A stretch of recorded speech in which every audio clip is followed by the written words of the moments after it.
नमस्कार मंडळी, स्वागत आहे तुमचं शेती आणि सरकारी योजना या यूट्यूब चॅनलमध्ये। मित्रांनो, आजचा व्हिडिओ महाराष्ट्र इमारत व इतर बांधकाम कामगार कल्याणकारी मंडळ यांच्या अंतर्गत येणाऱ्या कामगार शैक्षणिक सहाय्य योजना 2026 या संदर्भात खूपच महत्त्वाचा आहे।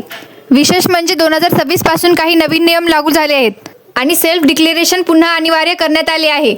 हा व्हिडिओ शेवटपर्यंत नक्की पहा, कारण कामगारांच्या मुलांचा फॉर्म रिजेक्ट होऊ नये यासाठी ही माहिती खूप गरजेची आहे। व्हिडिओ शेवटपर्यंत नक्की पहा, जेणेकरून तुम्हाला संपूर्ण माहिती मिळेल। व्हिडिओ सुरू करण्यापूर्वी एक छोटीशी विनंती आहे, तुम्ही जर या चॅनलवर पहिल्यांदाच आला असाल तर चॅनलला नक्की सबस्क्राइब करा। चला तर मंडळी, व्हिडिओला सुरुवात करूया। मित्रांनो, आता लक्षात घ्या, सध्या 2026 वर्ष चालू झालेलं आहे आणि 2025 संपलेलं आहे। या वर्षात जे बांधकाम कामगार आहेत आणि त्यांची मुले कॉलेजमध्ये, डिग्रीमध्ये किंवा शिक्षण घेत आहेत, अशा मुलांसाठी सरकारकडून एक मदत दिली जाते। पण इथे एक गोष्ट स्पष्ट समजून घ्या, ही स्कॉलरशिप नाही। म्हणजे काय? सरकार तुमच्या मार्क्सवर पैसे देत नाही, तर कामगार कुटुंबाला शिक्षणासाठी आर्थिक मदत देते। ही मदत फक्त बांधकाम कामगारांच्या कुटुंबासाठी आहे आणि त्यातही जे पात्र आहेत त्यांनाच दिली जाते। म्हणजे थोडक्यात सांगायचं झालं तर, कामगाराचा मुलगा किंवा मुलगी शिक्षण घेत असेल तर त्याच्या शिक्षणासाठी सरकार थेट आर्थिक सहाय्य देते। आता पुढचा महत्त्वाचा प्रश्न असा येतो की नेमका कोणता कोर्स असेल तर E0 फॉर्म भरायचा। मित्रांनो, जर बांधकाम कामगाराचा मुलगा किंवा मुलगी कॉलेजमध्ये डिग्रीचं शिक्षण घेत असेल, जसं की BA, BCom, BSc किंवा यासारखा कोणताही ग्रॅज्युएशन किंवा अंडर ग्रॅज्युएट कोर्स जो साधारणपणे 3 वर्षाचा असतो, तर अशा सर्व विद्यार्थ्यांसाठी E0 फॉर शैक्षणिक कल्याण योजनेचा फॉर्म भरावा लागतो। म्हणजे थोडक्यात सांगायचं झालं तर, डिग्री चालू असेल तर E0 फॉर्म फिक्स। मित्रांनो, सगळ्यात जास्त विचारला जाणारा प्रश्न, या योजनेचा फायदा नेमका किती जणांना मिळतो? लक्षात ठेवा, या योजनेत एका कामगाराच्या कुटुंबातील जास्तीत जास्त 3 जणांना लाभ दिला जातो। ते 3 जण कोण? कामगाराची पत्नी, कामगाराची पहिली मुलगी किंवा मुलगा आणि दुसरी मुलगी किंवा मुलगा, म्हणजे पती पत्नी आणि पहिली 2 मुले। पण इथे एक महत्त्वाची अट आहे, ज्यांचा फॉर्म भरत आहात त्यांचं नाव कामगाराच्या प्रोफाईलमध्ये आणि रेशन कार्डमध्ये असणं खूप गरजेचं आहे। नाव नसेल तर फॉर्म रिजेक्ट होऊ शकतो, म्हणून फॉर्म भरण्याआधी हे दोन्ही ठिकाणी नाव आहे की नाही हे नक्की तपासून घ्या। आता मित्रांनो, आपण येतो सगळ्यात महत्त्वाच्या भागाकडे। इथेच बहुतेक लोकांची चूक होते। नेमके कोणते कागदपत्र लागतात? फॉर्म भरताना जसजसं तुम्ही खाली स्क्रोल करता, तिथे तुम्हाला एक सेक्शन दिसेल, डॉक्युमेंट्स रिक्वायर्ड। याच ठिकाणी कोणतं कागदपत्र अपलोड करायचे आहेत आणि कोणता कागद चुकला तर फॉर्म रिजेक्ट होऊ शकतो, सगळी माहिती दिलेली असते। म्हणून मित्रांनो, हा भाग घाईत भरू नका। डॉक्युमेंट्स रिक्वायर्ड हा सेक्शन नीट वाचा आणि मगच पुढचे फॉर्म भरा। मित्रांनो, आता आपण कागदपत्रांची संपूर्ण यादी समजून घेऊया। इथे जास्तीत जास्त फॉर्म रिजेक्ट होतात, म्हणून नीट लक्ष द्या। पहिलं कागदपत्र आहे चालू शैक्षणिक बोनाफाईड प्रमाणपत्र। हे तुम्हाला कॉलेज किंवा महाविद्यालयातून मिळतं आणि ते चालू वर्षाचंच असणं खूप महत्त्वाचं आहे। दुसरं कागदपत्र आहे कॉलेजचं आयडेंटिटी कार्ड। इथे बऱ्याच जणांना वाटतं की ऑप्शनल आहे, नको लावायला, पण असं अजिबात करू नका। हे अपलोड केलं नाही तर फॉर्म क्युअरली किंवा रिजेक्ट होतो, म्हणून कॉलेज ID नक्की अपलोड करा। तिसरं कागदपत्र आहे विद्यार्थ्याचा आधार कार्ड। ज्याचा फॉर्म भरताय त्याचाच आधार कार्ड इथे लागतो, कामगाराचा आधार इथे लागणार नाही। चौथं कागदपत्र आहे रेशन कार्ड। यामध्ये लाभार्थ्याचं नाव असणं आवश्यक आहे, नाव नसेल तर फॉर्म अडकतो। आता सगळ्यात महत्त्वाचा मुद्दा, 5वं कागदपत्र बँक पासबुक। इथेच बहुतेक लोक मोठी चूक करतात। मुलाचं बँक अकाउंट अपलोड करू नका, फक्त बांधकाम कामगारांचंच बँक पासबुक अपलोड करा। जर चुकून मुलाचं अकाउंट टाकलं तर फॉर्म रिजेक्ट होतो आणि करेक्शनसाठी ऑफिसच्या फेऱ्या माराव्या लागतात। म्हणून मित्रांनो, हा मुद्दा लक्षात ठेवा, बँक पासबुक नेहमी कामगाराचंच। मित्रांनो, आता ही माहिती विशेषतः त्यांच्यासाठी आहे जे पहिल्यांदाच क्लेम भरत आहेत। जर तुम्ही फर्स्ट टाइम क्लेम करत असाल तर फॉर्म भरताना तुम्हाला कामगाराचे बँक डिटेल्स ॲड करावे लागतील आणि बँक पासबुक अपलोड करावं लागेल। हे पहिल्यांदाच करावं लागतं, म्हणून इथे थोडा वेळ घ्या आणि नीट भरा।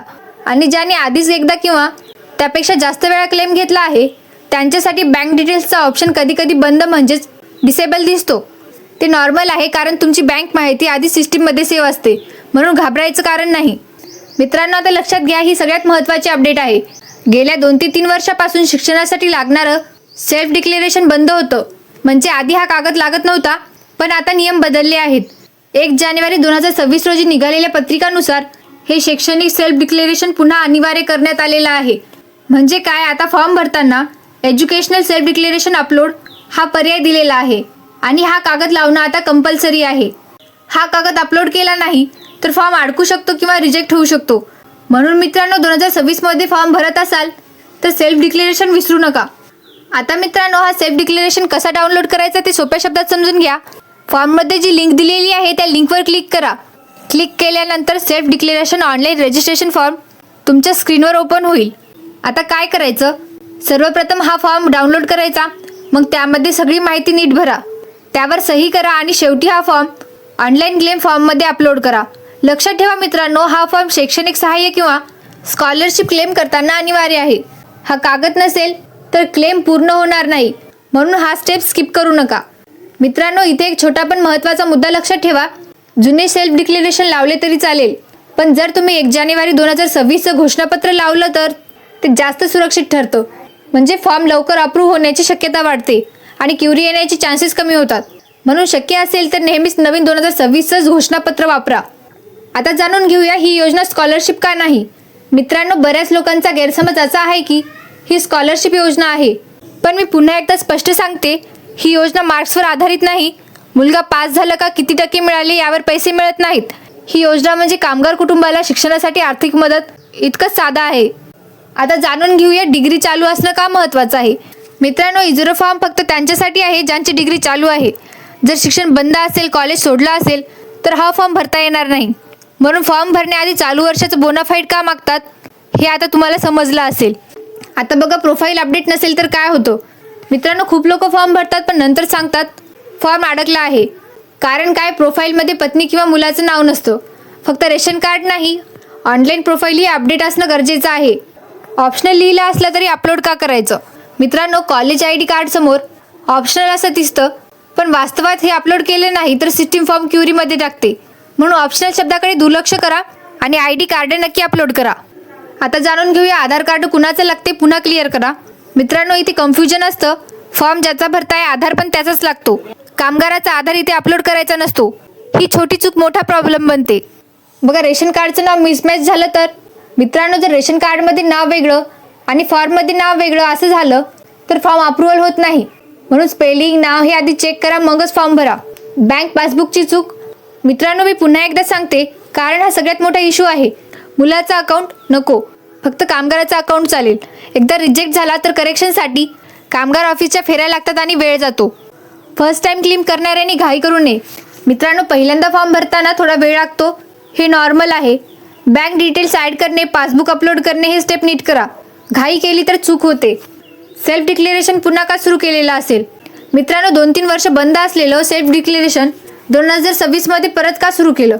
2026मध्ये परत सुरू केलं आहे याचा अर्थ असा की सरकारला योग्य माहिती हवी आहे आणि फसवणूक टाळायची आहे. म्हणून हा कागद आता खूपच महत्त्वाचा आहे. नवीन घोषणापत्र वापरण्याचा फायदा. मित्रांनो, जुना फॉर्म चालतो हे खरं आहे.